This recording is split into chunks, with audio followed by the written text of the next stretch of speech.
जम्मू कश्मीर के कुलगाम में 6 आतंकी ढेर, 2 जवान शहीद। 2 जगहों पर 2 दिन से एनकाउंटर जारी। राजौरी में आर्मी कैंप पर हमला। 23 जुलाई को पेश होगा आम बजट। सीतारमण लगातार 7वीं बार करेंगी पेश। ऐसा करने वाली पहली वित्त मंत्री होंगी। 22 जुलाई से 12 अगस्त तक बजट सत्र। राष्ट्रपति मुर्मू और पीएम मोदी ने रथ यात्रा के अवसर पर दी शुभकामनाएं। ममता भी करेंगी शिरकत। सीएम योगी ने की सूचना विभाग की बैठक। प्रदेश की कानून व्यवस्था को लेकर बैठक में हाथरस हादसे को लेकर भी की गई चर्चा।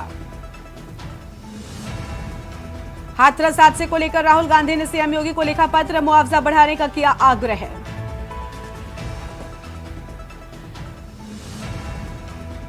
यूपी में एक हफ्ते से बारिश जारी। आईएमडी ने लखनऊ, सिद्धार्थनगर, पीलीभीत सहित 35 जिलों में जारी किया अलर्ट। आप देख रहे हैं के न्यूज, खबरों का सारथी।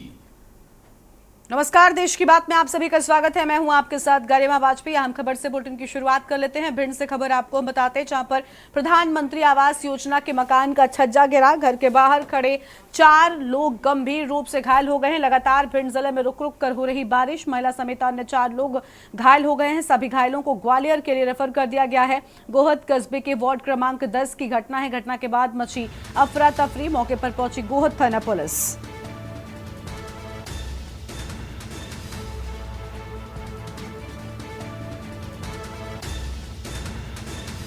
बड़ी खबर आपको हम बता रहे हैं।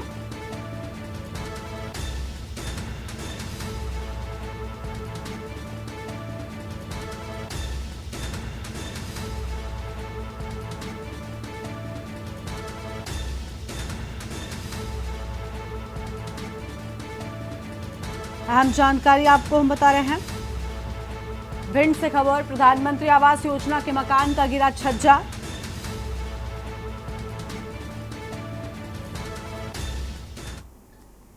और सीतापुर में लगातार हो रही बारिश के चलते शारदा और घाघरा नदी उफान पर है। बड़े बड़े दावे करने वाले प्रशासन की ओर से लोगों को अभी तक कोई भी मदद नहीं मिल पा रही है। तहसील लहरपुर के रतनगंज गांव की बदहाली की तस्वीरें कुछ और ही बयान कर रही हैं। शारदा नदी का उफान और शौचालय योजना का अभाव लोगों के लिए मुसीबत बन गया है। शारदा नदी के तट पर बसा रतनगंज गांव अपनी बदहाली पर रो रहा है। बरसात का मौसम आने के साथ ही नदी उफान मार रही है, जिससे गांव के निवासियों, विशेषकर बच्चों और ननिहालों को शौच के लिए भारी समस्याओं का सामना करना पड़ रहा है।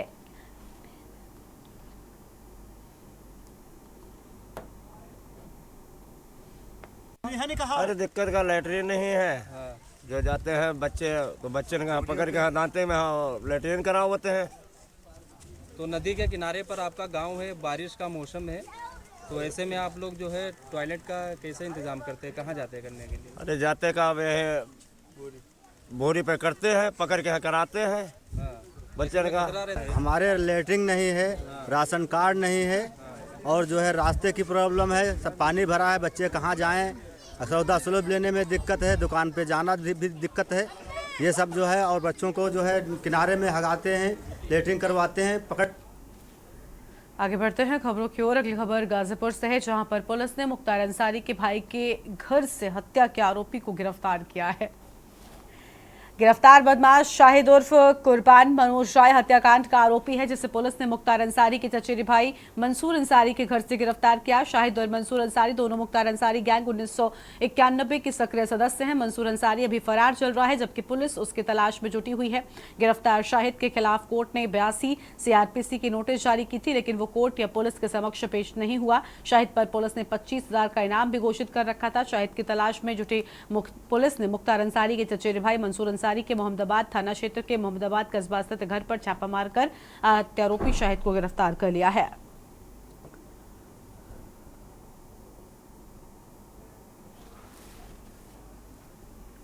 और अगली खबर का रुख कर लेते हैं। खबर है फतेहपुर से, जहां पर तहसील खागा में जिलाधिकारी सी इंदुमती, पुलिस अधीक्षक उदय शंकर सिंह के संयुक्त तत्वाधान में संपूर्ण समाधान दिवस आयोजित हुआ। जिलाधिकारी ने संपूर्ण समाधान दिवस के मौके पर शिकायतकर्ताओं की समस्याओं को सुना है और अधिकारियों को निर्देशित किया है। शिकायतों की गुणवत्ता संतुष्टिपरक समय से निस्तारण किया जाए, कोई भी शिकायत लंबित न रहे। शिकायतों के निस्तारण में किसी भी प्रकार की लापरवाही क्षम्य नहीं की जाएगी। उन्होंने कहा कि राजस्व लेखपाल संक्रमणीय भूमि में यदि भूमि विवाद है तो उसका नियमानुसार पैमाइश कराकर निस्तारण भी कराया जाएगा।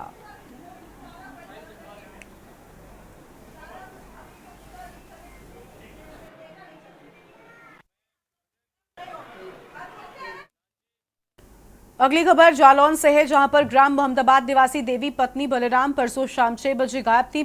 परिजनों ने रात भर तलाश कर सुबह राठ रोड पर बंधौली मोड़ के आगे लाश बरामद की है। सूचना मिलते ही मौके पर पहुंचे एसएचओ थाना डाकोर ने निरीक्षण कर लाश को पोस्टमार्टम के लिए भेजा है। लाश के थोड़ी दूरी पर महिला की चप्पल, मोबाइल और छाता भी बरामद हुआ है।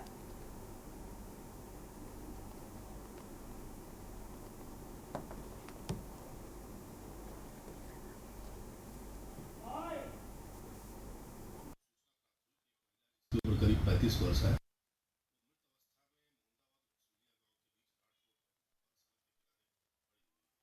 इस सूचना पर तत्काल थाना डकोर की पुलिस मौके पहुंच गई और शव की शिनाख्त कराने का प्रयास किया। शव की शिनाख्त के उपरांत ज्ञात हुआ कि मोहम्मदाबाद की रहने वाली है महिला। इसके पति मौके पर आ गए बलीराम। उन्होंने थाने पर जाकर के तहरीर दी। उनके द्वारा नामजद तहरीर दी गई, जिसमें उन्होंने 81 सनाफ राजाराम बरार निवासी मोहम्मदाबाद थाना डकोर को नामजद करते हुए अभियोग पंजीकृत कराया। मुकदमा अपराध संख्या 101/2024 धारा 103(1) व 351(2)(3) भारतीय न्याय संहिता बनाम 82 पंजीकृत किया गया। अभियुक्त की गिरफ्तारी हेतु टीम गठित की गई। 10 घंटे के अंदर ही आज ही दिनांक 6/7/2024 को 82 को मुखबिर की सूचना के आधार पर गिरफ्तार कर लिया गया है। पूछताछ पर अभियुक्त ने घटना को स्वीकार करते हुए बताया कि मृतका का उससे प्रेम प्रसंग था, परंतु कुछ दिनों से उसके द्वारा संबंध तोड़ लेने के कारण कुछ अनबन सी हो गई थी इनके बीच में। इसलिए उसने दिनांक 5/7/2024 को कल रात में फ़ोन करके उसको बुलाया बातचीत के बहाने और उसे वहाँ सड़क के किनारे ले आकर के उसकी हत्या कर दी। मुलजिम को शीघ्र ही जेल रवाना किया जाएगा। अगली खबर फर्रुखाबाद से है, जहां देश के यशस्वी प्रधानमंत्री नरेंद्र मोदी जी द्वारा मन की बात में एक पेड़ मां के नाम के आह्वान के क्रम में सामाजिक वनिकी वन विभाग फर्रुखाबाद के तत्वाधान में चल रहे वन महोत्सव कार्यक्रम के अंतर्गत फर्रुखाबाद सदर तहसील में वृक्षारोपण कार्यक्रम का आयोजन किया गया।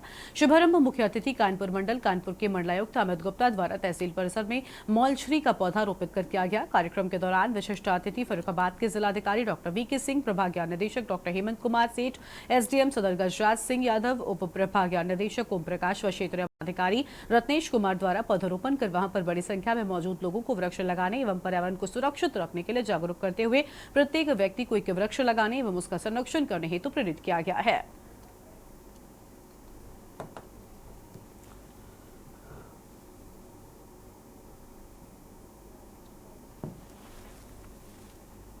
गुजरात के सूरत में गिरी 6 मंजिला इमारत के मलबे से शनिवार की रात 6 और शव बरामद किए गए हैं। इसके साथ ही हादसे में मरने वालों की संख्या अब 7 हो गई है और पुलिस ने ये जानकारी दी। पाल इलाके में बनी इमारत शनिवार दोपहर को ढह गई थी। हादसे के बाद state disaster response force, national disaster response force और दमकल विभाग ने बचाव अभियान शुरू किया था। ये रिपोर्ट देखिए।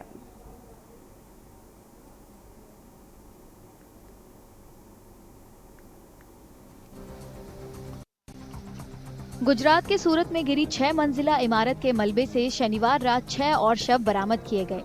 इसके साथ ही हादसे में मरने वालों की संख्या 7 हो गई है। पुलिस ने ये जानकारी दी।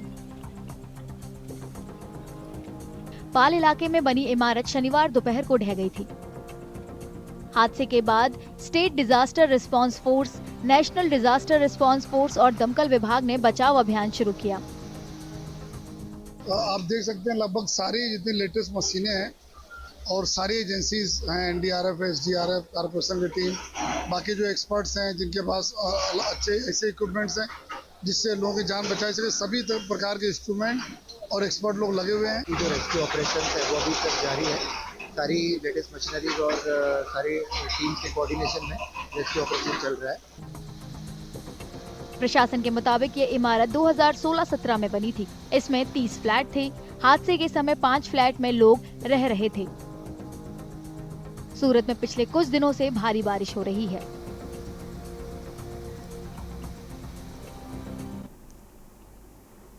बारिश के मौसम में दक्षिण दिल्ली के संगम विहार इलाके में जाना लोगों के लिए मुश्किल भरा साबित होता है।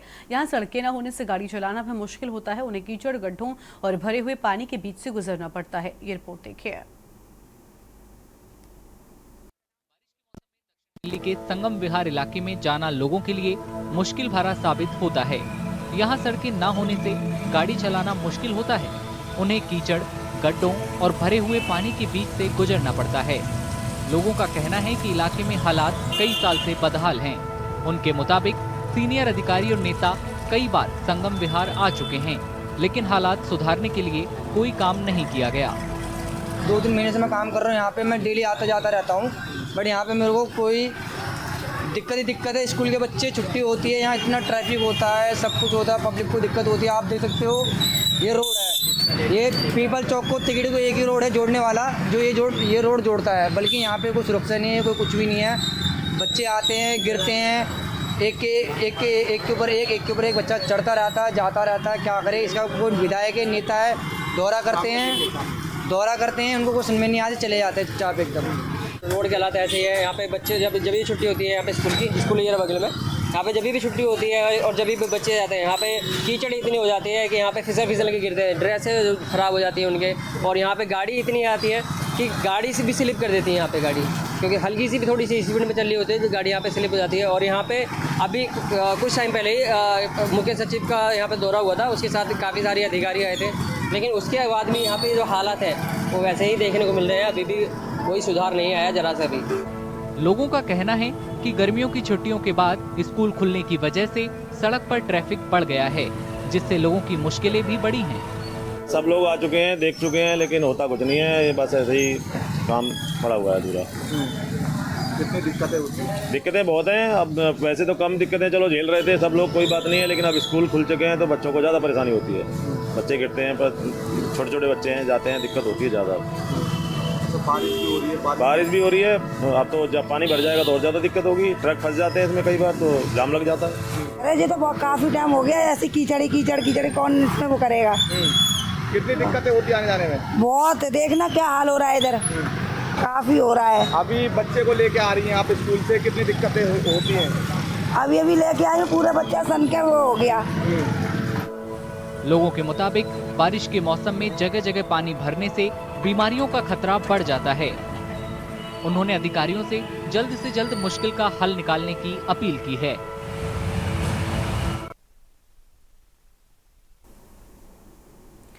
जम्मू कश्मीर के श्रीनगर में सेब किसान केंद्रीय बजट से मार्केट इंटरवेंशन स्कीम या MIS बहाल करने की मांग कर रहे हैं। सेब किसानों का कहना है कि सरकार कम क्वालिटी वाले C ग्रेड सेब की खरीद करेगी तो किसानों की आय बढ़ने में मदद मिलेगी।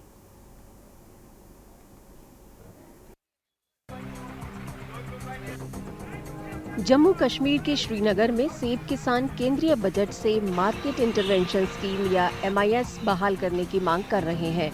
सेब किसानों का कहना है कि सरकार कम क्वालिटी वाले C ग्रेड सेब की खरीद करेगी तो किसानों की आय बढ़ने में मदद मिलेगी।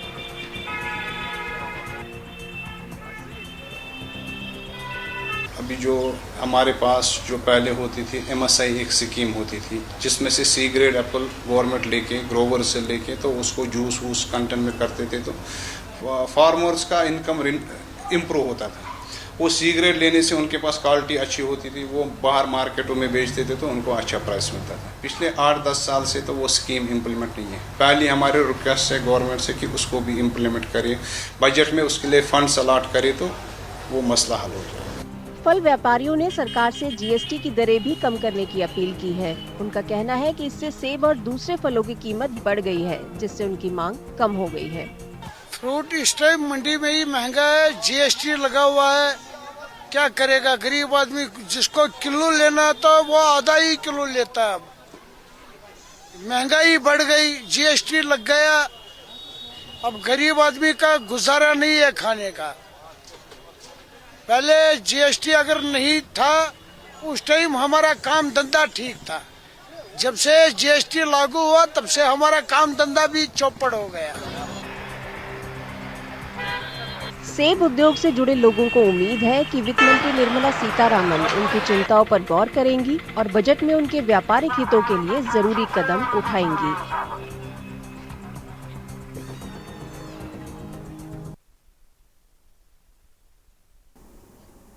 बिहार में भागलपुर के रेशम बुनकरों का कहना है कि उद्योग को लेकर सरकार उदासीन है। उनका कहना है कि यहाँ के रेशम से बने कपड़े दुनिया भर में मशहूर हैं। उनकी मांग है कि केंद्रीय बजट में भागलपुर के विकास की पहल करनी चाहिए ताकि उन्हें भी इसका फायदा हो। ये रिपोर्ट देखिए। बिहार में भागलपुर के रेशम बुनकरों का कहना है कि उद्योग को लेकर सरकार उदासीन है। उनका कहना है कि यहाँ के रेशम से बने कपड़े दुनिया भर में मशहूर हैं। उनकी मांग है कि केंद्रीय बजट में भागलपुर के विकास की पहल करनी चाहिए ताकि उन्हें भी इसका फायदा हो।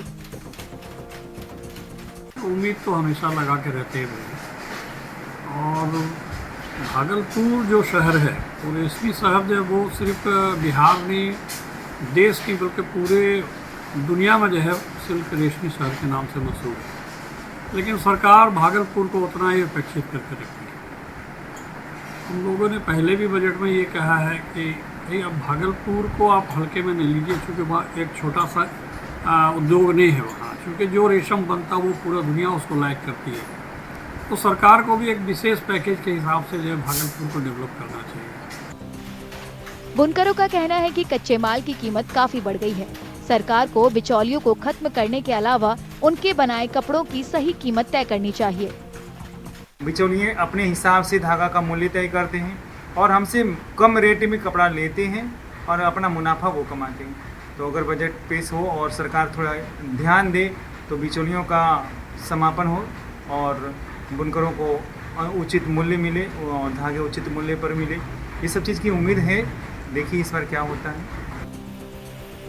बुनकरों का कहना है कि वे सब्सिडी या मुफ्त सुविधाएं नहीं चाहते, इसके बजाय वे इलाके का विकास, हवाई अड्डे और सूत मिल जैसी सुविधाएं चाहते हैं जो उनके उद्योग के लिए जरूरी है। हर बार की तरह इस बार भी मुझे लगता है कि बुनकर निराश होंगे। जैसे हर बार बुनकर सोचते हैं कि कुछ नया मिलेगा बिहार को और खासकर बुनकर को, तो हर बार निराश होते हैं। इस बार भी मुझे उम्मीद है कि निराश ही होंगे, क्योंकि हम बुनकरों खासकर युवाओं की तरफ से एक अपील है कि हम बुनकरों को भीख नहीं चाहिए, हम बुनकरों को अपना हक चाहिए। हक मतलब क्या, यहाँ पे जैसे यार्न मिल होना चाहिए, सूती का एक मिल होना चाहिए, एयरपोर्ट होना चाहिए, बस दो ही चीज़ मांग है हमारे बुनकर का। हम लोगों को न सब्सिडी चाहिए न कोई आपका भीख चाहिए। केंद्रीय वित्त मंत्री निर्मला सीतारामन 7वीं बार बजट पेश करने जा रही हैं। बुनकरों को उम्मीद है कि बजट में उनके उद्योग की सुरक्षा के लिए नीतियां बनाएंगी। और यहाँ पर रुकते हैं एक छोटे से ब्रेक के लिए। आप देख रहे हैं के न्यूज, खबरों का सारथी। ब्रेक के बाद आप सभी का स्वागत है। उत्तराखंड में पिछले कुछ दिनों में भारी बारिश से कई जगहों पर भूस्खलन हुआ है, जिससे लोगों को काफी दिक्कतों का सामना करना पड़ रहा है। राज्य सरकार के कई विभागों के लोग शनिवार को सड़कों को साफ करने में जुटे रहे ताकि ट्रैफिक में कम से कम रुकावट हो। ये रिपोर्ट देखिए।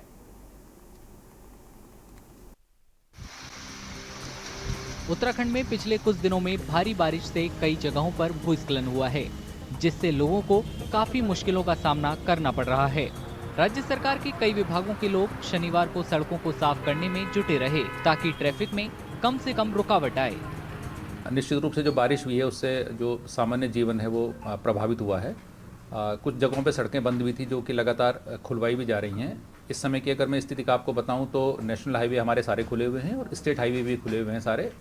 केवल धारचूला जो गुंजी मार्ग है उसमें एक स्थान 2 बैठ है, वहाँ पर केवल एक मार्ग अवरुद्ध है। इसके अलावा हमारे सारे नेशनल हाईवे और स्टेट हाईवे खुले हुए हैं। जो हमारे ग्रामीण और जिनको ब्रांच लाइन्स कहते हैं, ऐसे करीब 58 स्थानों पर अभी मार्ग बाधित है, जिनमें कि जेसीबीज वगैरह काम कर रही है और खुलवाने का काम चल रहा है। भारी बारिश को देखते हुए शनिवार को अल्मोड़ा जिले में अलर्ट जारी कर दिया गया।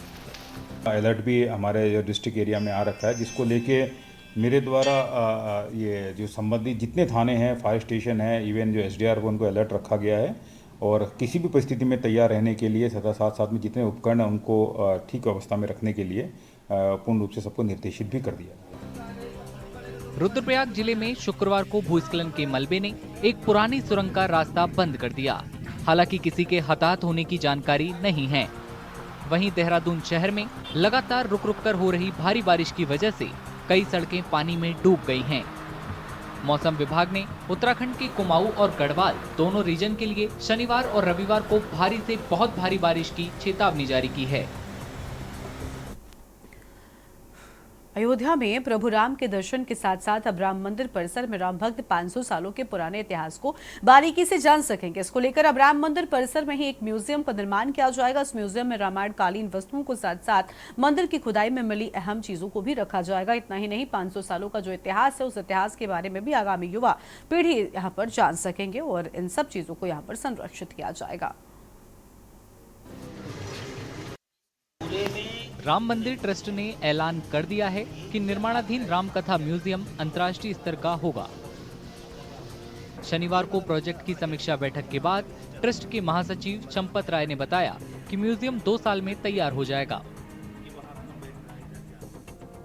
हमको भी ट्रस्ट को भी एक संग्रहालय बनाना ही था, तो एक ही छोटे से शहर में 2 संग्रहालय अच्छे नहीं लगते। अब इसको जैसा यहाँ इसका नाम लिखा गया है अंतर्राष्ट्रीय, तो ऐसा अंतर्राष्ट्रीय 2 साल में बन जाए।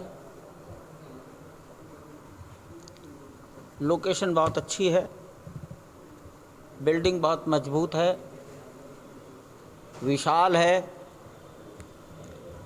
लेकिन अब इसको अंतर्राष्ट्रीय स्तर, इसमें जो वस्तुएं रखी जाएं उसको देखने की, बार बार देखने की रुचि पैदा हो समाज की। म्यूजियम के अलग अलग हिस्सों को बनाने का काम कई कंपनियों को मिला है।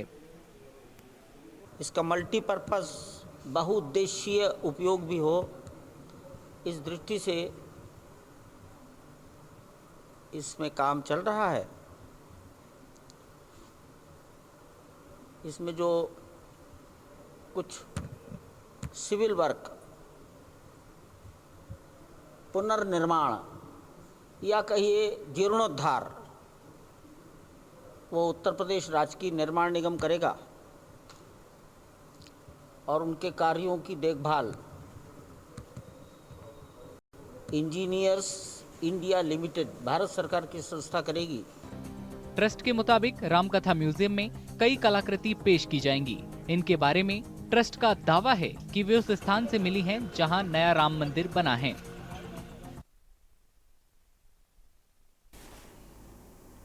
आंध्र प्रदेश के अमरावती जिले के किसान खासतौर से धान, ज्वार और बाजरा जैसे मोटे अनाज उगाते हैं। उन्हें उम्मीद है कि केंद्रीय बजट में उनकी फसलों के लिए अच्छी कीमत, सब्सिडी में बढ़ोतरी, समय पर बीज मिलने और बिना कटौती बिजली सप्लाई जैसी चिंताएं दूर की जाएंगी। ये रिपोर्ट देखिए।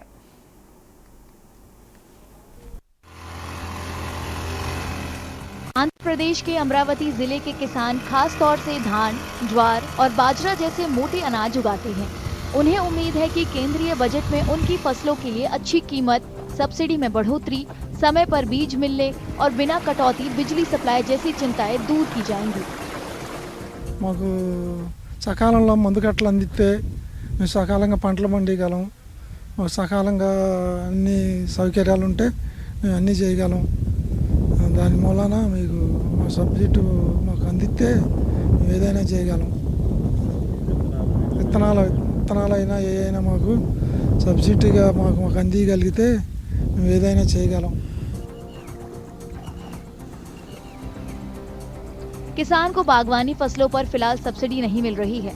उनकी मांग है कि सरकार इन फसलों पर 50% सब्सिडी दे। ఇక్కడ మెట్ట పంటలండి, కొద్దిగా మాకు ఉద్యాన పంటలు వీటి సబ్సిడీ రావట్లేదండి। మొన్న జామ తోట వేసాము, మొక్కలకు వచ్చిద్దని ఫోటోలు తీసుకెళ్లారు, వాటికేం అయితే ₹1 మాకు రాలేదు। ఇప్పుడు ఈ బొబ్బాయి తోట వేసాము, బొబ్బాయిల మొక్కలకు కూడా ఏమి రాలేదండి। ఇప్పుడు మేము మామూలుగా ఉండ రేటు పెట్టి కొనుక్కుంటున్నాం, కానీ మాకు గవర్నమెంట్ ఏది కల్పించట్లేదు। ఈ కనీసం ఒక 50% సబ్సిడీ మొక్కల క్రాప్కి ఇస్తే మాకు బాగుంటుందేమో అని అనిపిస్తుందండి। अमरावती के किसान केंद्रीय बजट से हालात में सुधार की उम्मीद लगा रहे हैं, तो दूसरी ओर आंध्र प्रदेश सरकार शहर को नई राजधानी बनाने की कवायद में जुटी है। ऐसे में उन्हें अपने खेतों का बड़ा हिस्सा खोना पड़ सकता है। केंद्रीय वित्त मंत्री निर्मला सीतारामन लगातार 7वीं बार बजट पेश करने जा रही हैं। अमरावती के किसानों को बजट से अच्छी खबर का इंतजार है।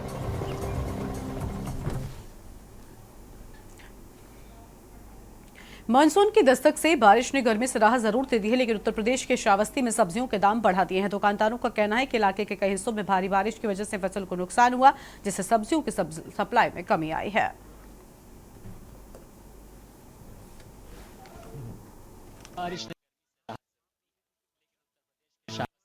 सब्जियों के दाम भी बढ़ा दिए हैं। दुकानदारों का कहना है कि इलाके के कई हिस्सों में भारी बारिश की वजह से फसल को नुकसान पहुंचा है, जिससे सब्जियों की सप्लाई में कमी आई है। उनके मुताबिक कीमतों में उछाल की वजह यही है।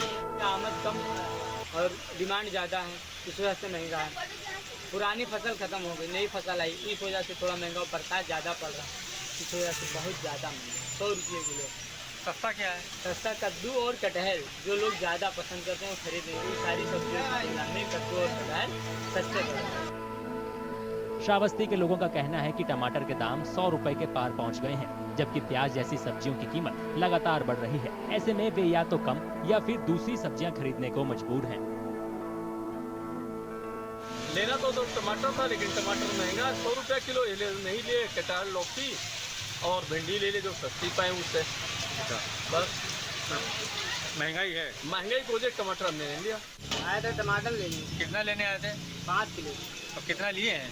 1 किलो लिया भैया, बहुत महंगा टमाटर इस समय। क्या रेट चल रहा है? 100 रुपये किलो। 100 रुपये किलो। सस्ता?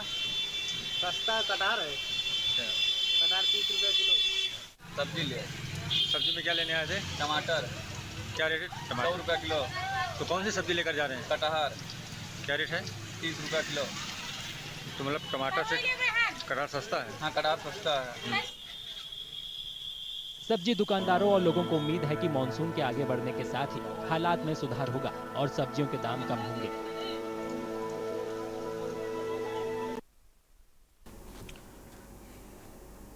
लखनऊ में दबंगों का एक वीडियो सोशल मीडिया पर तेजी से वायरल हो रहा है, जिसमें वो नाबालिग छात्रा को बेरहमी से थप्पड़ मारते हुए दिखाई दे रहे हैं। हैरानी की बात तो यह है कि छात्रा गिड़गिड़ा रही है, लेकिन दबंगों का दल नहीं पसीजा और बड़ी बेरहमी से उस पर एक के बाद एक थप्पड़ मारते चले गए। छात्रा का आरोप है कि राजा ने उससे पहले उस नाबालिग छात्रा के साथ यौन शोषण भी किया था।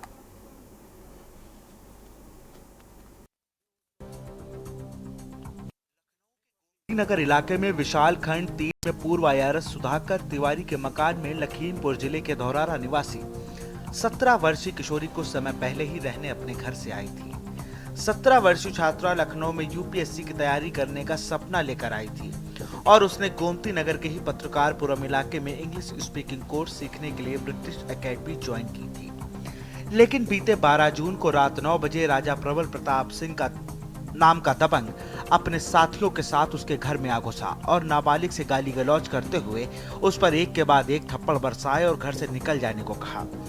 यही नहीं, वायरल वीडियो में मारपीट के दौरान राजा प्रबल प्रताप सिंह अपने पिता संजय प्रताप सिंह से नाबालिग छात्रा की मोबाइल स्पीकर ऑन करके बात करा रहा है, जिसमें संजय प्रताप सिंह भी नाबालिग छात्रा को लगातार गाली देता नजर आ रहा है। 56 सेकंड के इस वीडियो को आप फिर से देखिए और सुनिए, जिसमें दबंग खुद की दबंगई दिखाते हुए कैसे किशोरी पर थप्पड़ बरसा रहा है।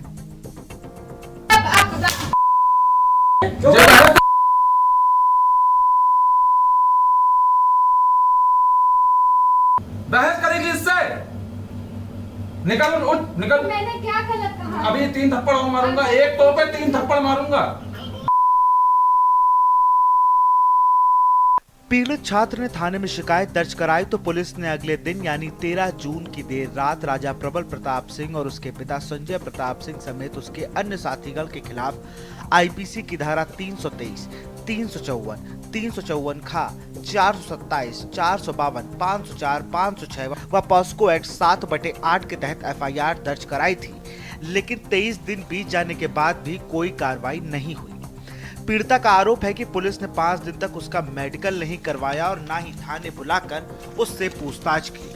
पीड़िता ने आरोप लगाया है कि पुलिस राजा प्रबल प्रताप सिंह के साथ मिलकर छात्रा और पूर्व IRS को फंसाने और उनकी आवाज दबाने का प्रयास कर रही है। इंस्टाग्राम ID पर आरोपी राजा प्रबल प्रताप सिंह सरकार ठाकुर सीतापुर नीलगांव स्टेट जिला सीतापुर नाम से फेमस है। पीड़िता बताती है कि उन्हीं की पहुंच और पैसा होने के चलते पुलिस उस पर कोई कार्रवाई नहीं कर रही है। ऐसे में उसे इंसाफ की गुहार है।